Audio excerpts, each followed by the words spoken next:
Hello viewers, welcome to my YouTube channel learn with Joy. তো আজকের ভিডিওতে আমি তোমাদের সাথে ক্লাস 5 প্রশ্নবিচিত্রা 2025 সালের সেকেন্ড ইউনিট টেস্ট আমাদের পরিবেশের স্কুল নাম্বার হচ্ছে 5, পেজ নাম্বার 210-এর সমস্ত প্রশ্নের উত্তর কিন্তু করে দেবো। তো অবশ্যই ভিডিওটি তোমরা শেষ পর্যন্ত দেখবে। এবং এর আগের ভিডিওতে আমি 1 থেকে 4 পর্যন্ত স্কুলের ভিডিও করে দিয়েছি। তোমরা না দেখে থাকলে আমি ডেসক্রিপশন বক্সে লিঙ্ক দিয়ে দেবো, সেখান থেকে তোমরা দেখে নেবে। তো আজকের ভিডিওটা শুরু করার আগে তোমাদের বলে দিই, তোমরা যদি আমার YouTube channel learn with Joy subscribe না করো তো সাবস্ক্রাইব করে পাশের যে বেল আইকন আছে এটা টিপে নোটিফিকেশানটাকে অল করে দেবে। তাহলে আমি যখনই নতুন নতুন ভিডিও ছাড়বো তোমাদের কাছে সবার প্রথম ভিডিওর নোটিফিকেশান চলে যাবে। তো চলো আজকের ভিডিওটা শুরু করি। তো দেখতে পাচ্ছ প্রথমে আছে একের দাগের আমাদের দেশের সবথেকে গুরুত্বপূর্ণ নদীর নাম লেখো। তো আমাদের দেশের সবথেকে গুরুত্বপূর্ণ নদী, এটা সবাই আমরা উত্তরটা জানি, সেটা কি? গঙ্গা আমাদের দেশের সবথেকে গুরুত্বপূর্ণ নদী। এবার 1-2 বলছে সুন্দরবনে কোন উদ্ভিদ দেখা যায়। তো সুন্দরবনে কিন্তু ম্যানগ্রোভ উদ্ভিদ দেখা যায়।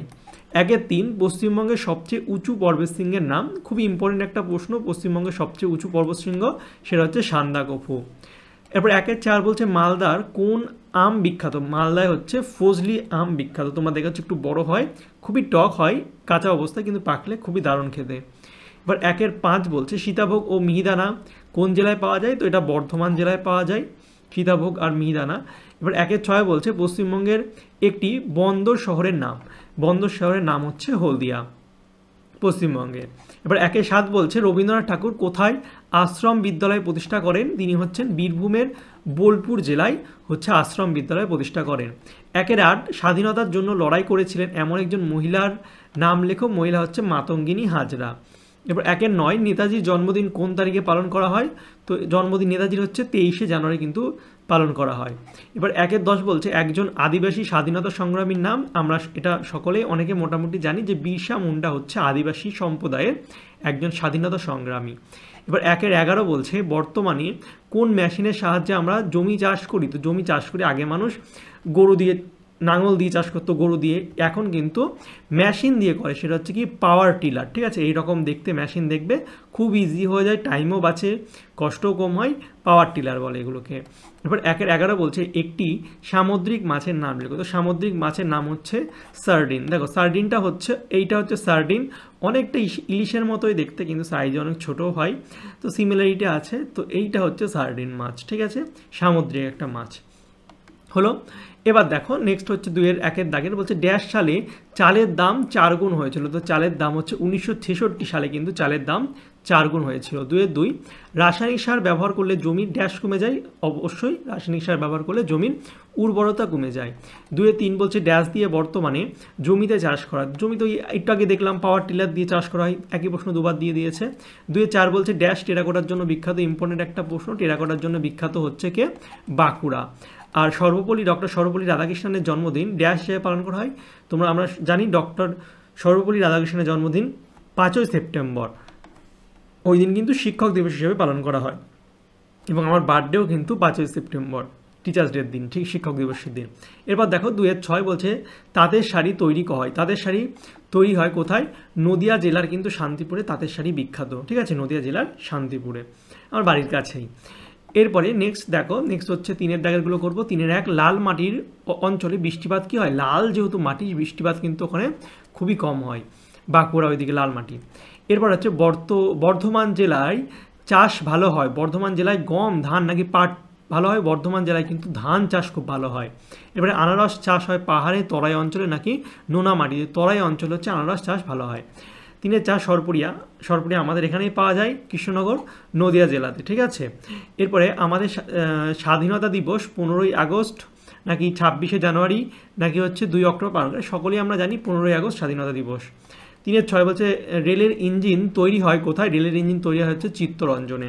এবার আগের সেটাও ছিল, তো একটি ইম্পর্টেন্ট একটা প্রশ্ন বারবার দিচ্ছে, রেলের ইঞ্জিন তৈরি হয় চিত্তরঞ্জনে। এবার চলে যাবো আমরা নেক্সট আমাদের 4-এর দাগে 2 নম্বরের প্রশ্ন। তো দেখো 4-1 বলছে ধাপ চাষ কি। এটা আগেও ছিল ধাপ চাষ। তো ধাপ চাষ হচ্ছে পাহাড়ে ঢালু জমিতে সিঁড়ির মতো ধাপে ধাপে জমি কেটে চাষ করাকে কিন্তু ধাপ চাষ বলে। এই দেখো পাহাড়ে এই ঢালু জমিতে কিন্তু সিঁড়ির মতো কেটে কেটে ধান চাষ করে। আর ধাপ চাষে একদিকে যেমন ভূমিক্ষয় কম হয়, অন্যদিকে চাষের জন্য বেশি জায়গা কিন্তু পাওয়া যায়, ভূমিক্ষয়ও বাঁচে, চাষের জন্য অনেক জায়গা পাওয়া যাবে।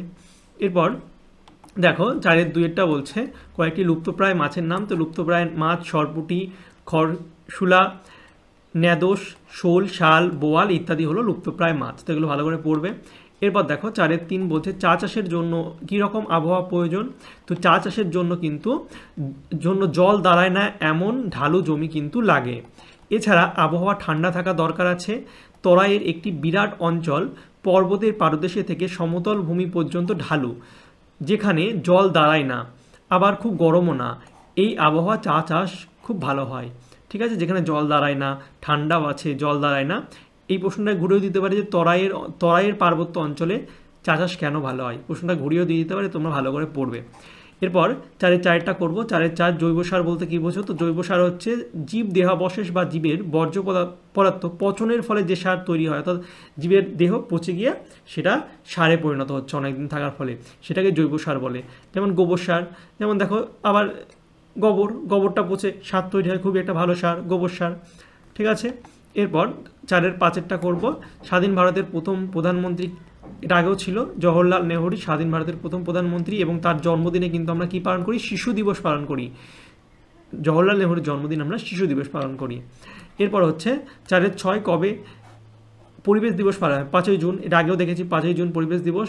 এবং সেদিন আমাদের কি করা উচিত, অর্থাৎ উদ্দেশ্য কী পরিবেশ দিবস পালনের। দেখো পরিবেশ দিবস পালনের উদ্দেশ্য হলো পরিবেশকে দূষণমুক্ত রাখা, বৃক্ষরোপণের মাধ্যমে পরিবেশের সবুজায়ন করা, 3 জনসাধারণকে পরিবেশ সম্পর্কে সচেতন করা, আর 4 হচ্ছে পরিবেশের সুস্থিতি বজায় রাখা ইত্যাদি। তো এগুলোই হচ্ছে পরিবেশ দিবস পালনের কিন্তু আমাদের উদ্দেশ্য। এরপরে আমরা করব হচ্ছে 4-এর 7-টা ক্ষুদিরাম বসু ও প্রফুল্ল চাকি কেন বিখ্যাত। তোমরা সকলেই নাম শুনেছ, তো কেন বিখ্যাত দেখো। ক্ষুদিরাম বসু ছিলেন বাংলার একজন বিখ্যাত বিপ্লবী।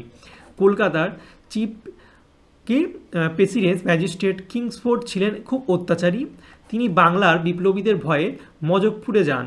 ঠিক আছে, তাকে হত্যা করার জন্য ক্ষুদিরাম বসু ও প্রফুল্ল চাকি মজফরপুরে যান, তার পিছু পিছু যান। তারা 1908 সালের 30শে এপ্রিল রাতের অন্ধকারে কিংসফোর্ডকে হত্যা করার জন্য একটি গাড়িতে বোমা ছোড়েন, অর্থাৎ একটা গাড়িতে ছিল, সেখানে বোমা ছোড়েন। কিন্তু সেই গাড়িতে কিংসফোর্ড ছিলেন না, গাড়িতে ছিলেন হাইকোর্টের ব্যারিস্ট্রেট কেনেডির স্ত্রী ও কন্যা, অর্থাৎ অন্যজনের স্ত্রী আর কন্যা ছিল। তো তারা দুজনেই মারা যান। তারপর ক্ষুদিরাম বসু ও প্রফুল্ল চাকি সেখান থেকে পালিয়ে যান। পরের দিন ক্ষুদিরাম বসু ওয়াইনি স্টেশনে পুলিশের হাতে ধরা পড়ে।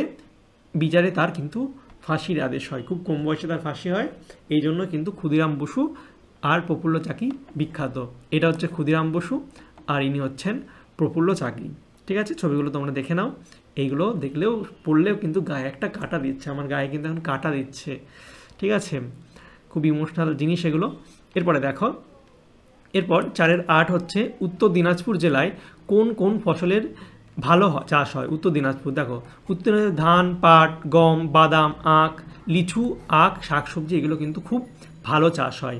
ঠিক আছে, তো এই ছিল তোমাদের ক্লাস 5-এর সেকেন্ড ইউনিট টেস্ট আমাদের পরিবেশের 5 নম্বর স্কুলের সমস্ত প্রশ্নের উত্তর। আশা করছি ভিডিওটি তোমাদের ভালো লেগেছে, আর আমি বাদবাকি সব সাবজেক্টের ভিডিও কিন্তু করে দেবো। তো তোমাদের কোন ভিডিওটা আগে লাগবে সেটা আমাকে কমেন্ট করে জানাবে, তাহলে সেটাই আগে করে দেবো। ঠিক আছে, আর তোমার যদি পিডিএফটা লাগে অবশ্যই তোমরা আমার হোয়াটসঅ্যাপ আর টেলিগ্রাম চ্যানেলে যুক্ত হয়ে যাবে, নাম হচ্ছে লার্ন উইথ জয়, ডিসক্রিপশানে লিঙ্ক আছে। আর যাদের পিডিএফটা তারা কিনতে চাও তারা আমাকে হোয়াটসঅ্যাপে SMS করবে, আমি ডিসক্রিপশন বক্সে লিঙ্ক দিয়ে দেবো যে স্যার বাই PDF ক্লাস আর সাবজেক্ট লিখবে। তোমরা যদি পেমেন্ট করে দাও তাহলে আমি তোমাদের কিন্তু PDF দিয়ে দেবো। ঠিক আছে, ওকে, তো চলো বাই, দেখা হবে তোমাদের সঙ্গে পরের একটা ভিডিওতে।